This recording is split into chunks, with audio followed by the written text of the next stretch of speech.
Let's get right into this review for Den of Thieves 2, Pantera.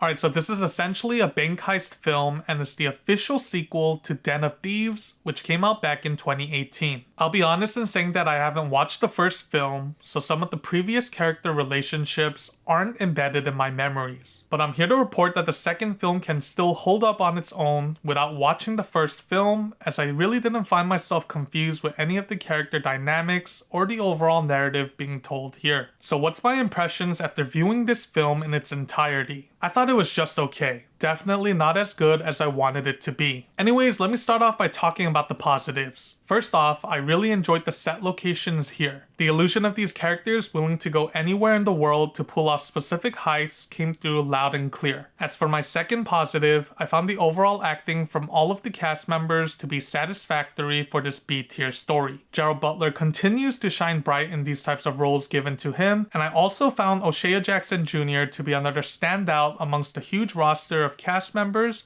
present for the story here. Lastly, and most importantly, I found the execution of the main heist in the story to be an all-around solid and pretty entertaining experience. This was undoubtedly a slow burner of a film from acts 1 through 2 when the characters are planning for the heist, so I'm just glad that the sequence of the actual heist was satisfying to witness. Now to get into the negatives, the film's runtime is 2 hours and 10 minutes, and I'm here to report that it really didn't have to be this long. Maybe about 20 minutes could have been shaved off without losing any of the pivotal story beats to tell this narrative here. This just felt like a director's cut that wanted to justify all the filmed elements, making it into the final cut, when some aspects could have been removed entirely in order to enhance the pacing of the film. And to talk more specifically about my gripes with the film's length, I found a couple of moments in the story to not really go anywhere, nor did it add any depth to the characters involved. There's also one particular side character arc that I felt could have been completely erased from the film,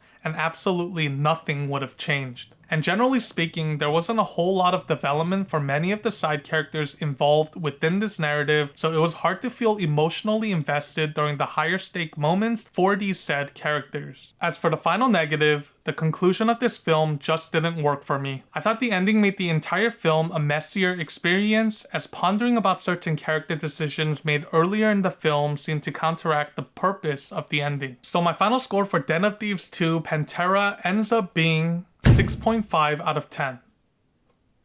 I wouldn't say it was a waste of time watching the film. There's definitely some fun to be had here. The overall narrative experience isn't as clean as I would have liked it to be. Some side characters and moments in the story felt dull and bare bones to say the least. But at the end of the day, I didn't hate it and found myself satisfied enough with this cinematic experience. Thanks for checking this review out. I'll have more coming soon, so stay tuned and I shall see you for my next upload. Until then, peace.